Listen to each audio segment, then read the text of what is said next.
ধন্যবাদ মাননীয় স্পিকার। মাননীয় স্পিকার, শুরু করিতেছি মহান আল্লাহর নামে, যিনি পরম করুণাময় এবং অত্যন্ত দয়ালু। মাননীয় স্পিকার, আমি আমার বক্তব্যের শুরুতেই জাতির জনক বঙ্গবন্ধু শেখ মুজিবুর রহমান সহ এই পর্যন্ত যারা আত্মাহুতি দিয়েছেন দেশের কল্যাণে, তাদের প্রতি শ্রদ্ধা জানিয়ে আমি আমার বক্তব্য শুরু করছি। আমার এই বাজেট বক্তৃতায় প্রথমে আবারও জাতির জনক বঙ্গবন্ধু শেখ মুজিবুর রহমানের প্রতি কৃতজ্ঞতা প্রকাশ করছি যে আজকের যে বাজেট, এই বাজেটের ফাউন্ডেশন কিন্তু উনি 72 সালে দিয়ে গেছিলেন। এইটার উপরেই এখন একতলা, দুইতলা, তিনতলা করে আমরা আগাচ্ছি। এই জন্য ওনার প্রতি আবারও কৃতজ্ঞতা জানাচ্ছি এবং শ্রদ্ধা ভরে স্মরণ করছি। মাননীয় স্পিকার, 8,000 কোটি টাকার বাজেট, আকার বা প্রকারের সাথে আমার বিশ্বাসে ঘাটতি আছে এই বাজেটে, কিন্তু একটা জিনিসে আমার বিশ্বাসের ঘাটতি নাই। এটা থেকে এই বাজেট বাস্তবায়নে যিনি নেতৃত্ব দিচ্ছেন মাননীয় প্রধানমন্ত্রী জননেত্রী শেখ হাসিনার প্রতি আমার বিশ্বাস আছে যে যে ধরনের আকার প্রকারের বাজেটই হোক, উনি অন্তত কোনো না কোনো ভাবে আমাদেরকে সামনের দিকে নিয়ে সফল করাবেন, এই বিশ্বাসটুকু আমাদের আছে। মাননীয় স্পিকার, ট্রেজারি বেঞ্চের যারা আছেন তারা হয়তো বলবেন যে স্বতন্ত্র এমপি হয়ে মাননীয় প্রধানমন্ত্রীর বা লিডার অব দ্য হাউসের আমি কেন এই কথা বলছি যে উনার প্রতি আমার বিশ্বাস আছে। উনারা এটাও জেনে যাক, গত বছর আপনারা জানেন যে শ্রীলঙ্কা যখন দেউলিয়া হয় তখন সবাই বলছেন যে বাংলাদেশ আর মাত্র সময়ের ব্যাপার, বাংলাদেশও দেউলিয়া হয়ে যাবে। পাকিস্তান যখন দেউলিয়ার পথে তখন বলছেন আর একটু সময়ের ব্যাপার। ইন্ডিয়া যখন চাপে পড়ছে বলছেন যে আর সময়ের ব্যাপার। কিন্তু কোনো সময়ই আমাদেরকে অর্থনৈতিকভাবে দাবায় রাখা যায় নাই।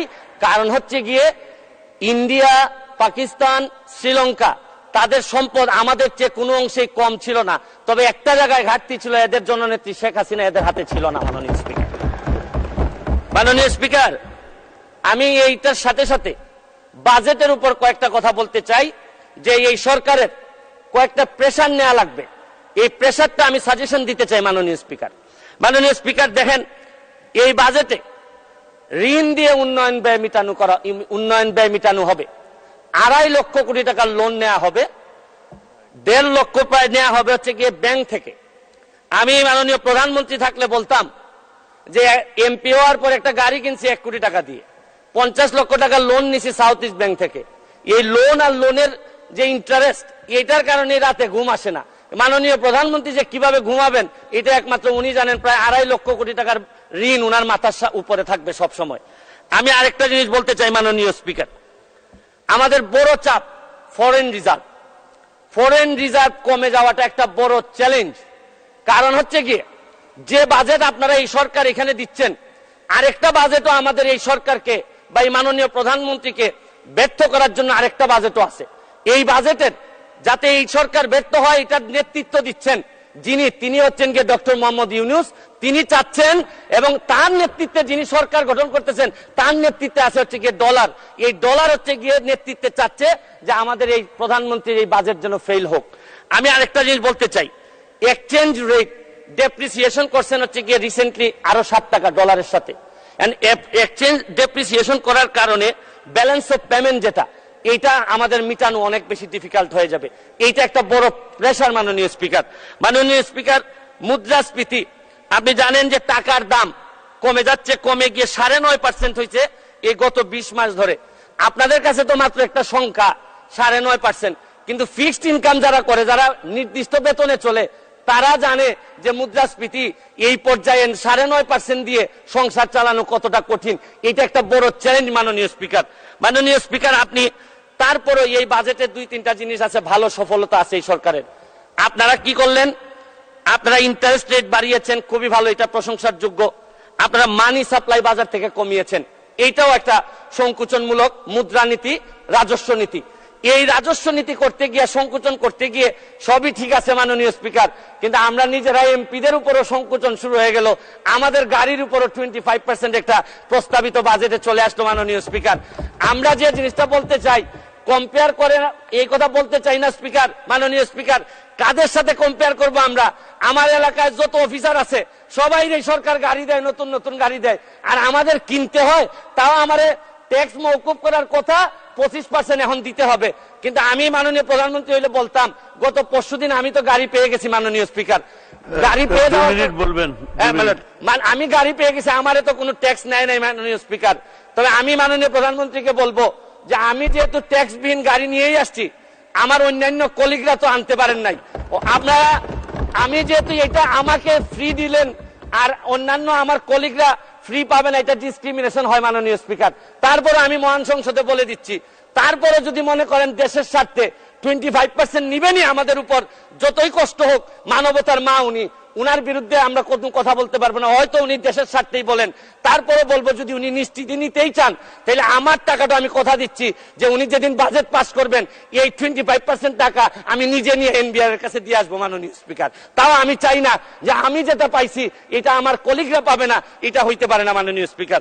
মাননীয় স্পিকার, আপনি দেখেন টাকা পাচার এই সরকারের বড় একটা সমস্যা, টাকা পাচার ঠেকানো যাচ্ছে না।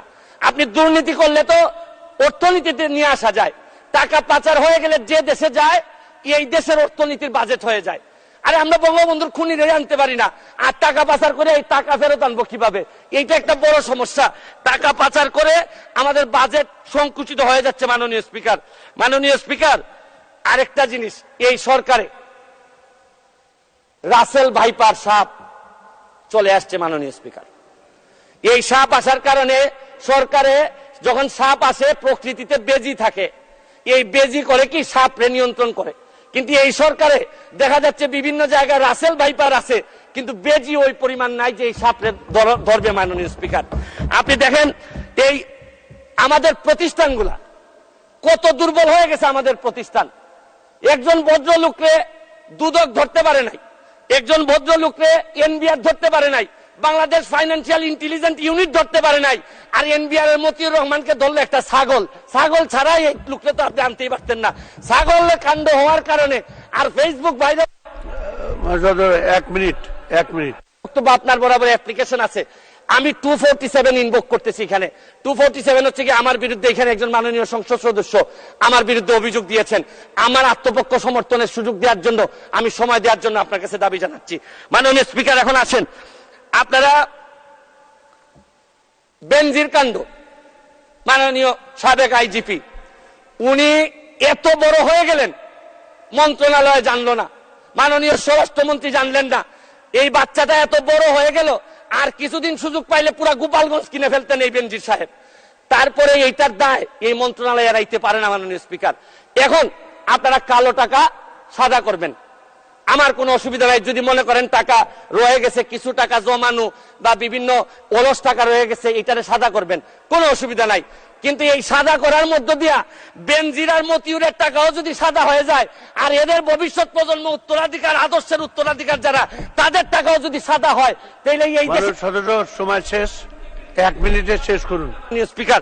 মাননীয় স্পিকার, এরপরে আমি বলতে চাই, মাননীয় আমি সিলেটের মানুষ, আমার সিলেটে আমি যখন বক্তব্য রাখতেছি লক্ষ লক্ষ মানুষ পানিবন্দী। আমি আপনার মাধ্যমে মাননীয় প্রধানমন্ত্রীর কাছে দাবি রাখতে চাই, একটা হাইড্রোলজিক্যাল একটা রিসার্চ করেন। আমাদের এই পানি আগে কখনো বন্যা হইতো না, এইরকম 22-এর বন্যা, 24-এ বন্যা, আমরা একেবারে ডেবে গেছি পানির নিচে। মাননীয় স্পিকার, এইটা জানা দরকার যে আমাদের এই ভারত থেকে আসা পানি কোথায় কোথায় বাধা পড়ে, এইটা দেখতে হবে মাননীয় স্পিকার। অনেকে সন্দেহ করে মিঠামইনের রাস্তাও আমাদের এই দুর্ভোগের কারণ, যদি হয় এইটারও মডিফাই করতে হবে, কারণ একটা জেলারে আপনি সৌন্দর্য দিয়ে আরেকটা জেলা ডুবাই দিতে পারেন না মাননীয় স্পিকার। আমি হাইড্রোলজিক্যাল স্টাডি এবং এই স্টাডির ফলাফল আমাদের সামনে নিয়ে আসার জন্য দাবি জানাচ্ছি মাননীয় স্পিকার। মাননীয় স্পিকার, একজন সংসদ সদস্য আমার ব্যাপারে অভিযোগ তুলছেন যে আমি যে বরাদ্দ পাই এইটা ফেসবুকে দিয়ে দিছি, 25 কোটি টাকার কথা বলা হয়েছে। আমি বরাদ্দ, মাননীয় সদস্য, আজকে বক্তার তালিকা অনেক বড়, 1 মিনিটে শেষ করুন। আমি বলতে চাই যে আমি যত বরাদ্দ এই পর্যন্ত পাইছি, আমি হচ্ছে কি এমপি হিসাবে ট্রাস্টি, এই টাকা জনগণের জানার অধিকার আছে। আমি ফেসবুকে দিয়েছি, হয়তো প্রকল্পের জায়গায় টাকা বলছি, কিন্তু টাকার মধ্যে কোনো ব্যবধান ছিল না, কারণ নতুন জেনারেশন আপনি যা বরাদ্দ পাবেন তা জানতে চায়। এবং আমি বিশ্বাস করি বঙ্গবন্ধুর আদর্শের সৈনিক হিসাবে আমি এই ট্রান্সপারেন্সি আমার মধ্যে এটা থাকতে হবে। এবং আমি এই কথা বলি, আমি আমার এলাকার এমপি হয়েছি। মাননীয় স্পিকার, আমি মাননীয় প্রধানমন্ত্রীকে চিনি। আমার একটা বিশ্বাস, সব দুর্যোগের মধ্যেও উনি আমাদেরকে পার করাবেন। কারণ আমাদের মাননীয় প্রধানমন্ত্রী বঙ্গবন্ধু কন্যা, উনি এমন এক পাখি যিনি ডালের উপর বসেন ঠিকই, কিন্তু তার ভরসা ডালের উপর না, তার ভরসা পাখার উপর। কারণ বিশ্ব ব্যাংকও ভাবছিল যে ডাল ভেঙে উনি পড়ে যাবেন, পদ্মা সেতু বানাইতে পারবেন না, কিন্তু ঠিকই ডাল ভাঙার কারণে পড়েন নাই, নিজের পাখা দিয়ে ঠিকই বিশ্ব ব্যাংকে